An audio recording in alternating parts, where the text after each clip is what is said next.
stepped ashore with a Highland air so grand, a tartan draped across his chest, a title in his hand.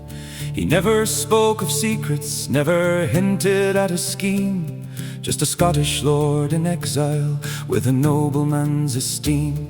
And the small men whispered softly, "Have you met the Lord who's come?" For Lord Gordon's presence made the city's heartbeat hum. He charmed the minor gentry, then the merchants, then the press, each saying, "Lord Gordon is a man of righteousness."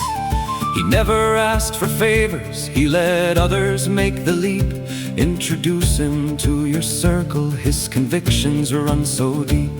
And through this chain of influence, through whispers rising steady, Lord Gordon reached Horace when the city was already ready. Oh, Lord Gordon, a name the world believed.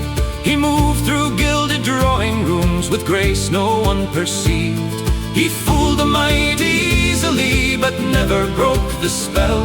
For Lord Gordon wore his mask far better than he'd tell.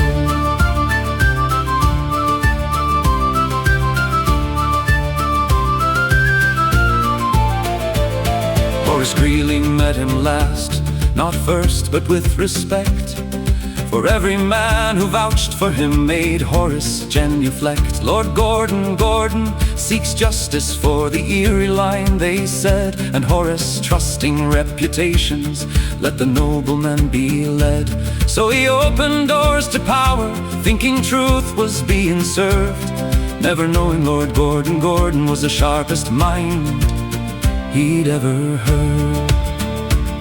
Jay Gould received him warmly, thinking fortune had aligned a nobleman to bless his schemes to soothe the public mind. But Lord Gordon played the alley only long enough to learn, then vanished with his confidence, his shares and his concern. Gould thundered with his fury, sent his men to hunt him down. But Lord Gordon slipped away, still wearing Scotland's crown.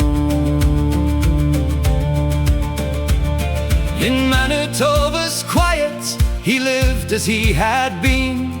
Lord Gordon, Highland lord with a past no one had seen. He charmed the local gentry, impressed the magistrates, moved through every circle as if born to their estates. No hint of deeper purpose, no slip to break the spell. Lord Gordon kept his secrets like a priest who'd never tell. Oh, Lord Gordon, a name the world believed. He moved through frozen provinces with grace no one perceived. He fooled the mighty easily, but never broke the spell. For Lord Gordon wore his mask far better than he'd tell. But love can be a fragile thing when fear is lived before. She'd once watched a husband vanish through a cold and open door. So when she saw him packing, heard the horses in the night, she felt the old abandonment rise up with choking fright. Lord Gordon, stay, she begged, don't leave me here alone. But he said Gould's men were coming, and he had to flee the zone. His pistol on the table, polished bright beneath the flame, a symbol of escape, of slipping from her life again. She reached before he noticed, tears already in her eyes, and in that trembling heartbeat all her terror crystallized. The shot cracked through the cabin like a truth too sharp to bear, and Lord Gordon fell at last, the tartan slipping from his hair. Oh, Lord Gordon, a name the world believed. He died as he had always lived, behind a grace conceived. she held him as the silence grew, not knowing what was true. For Lord Gordon wore his mask, and she believed it too.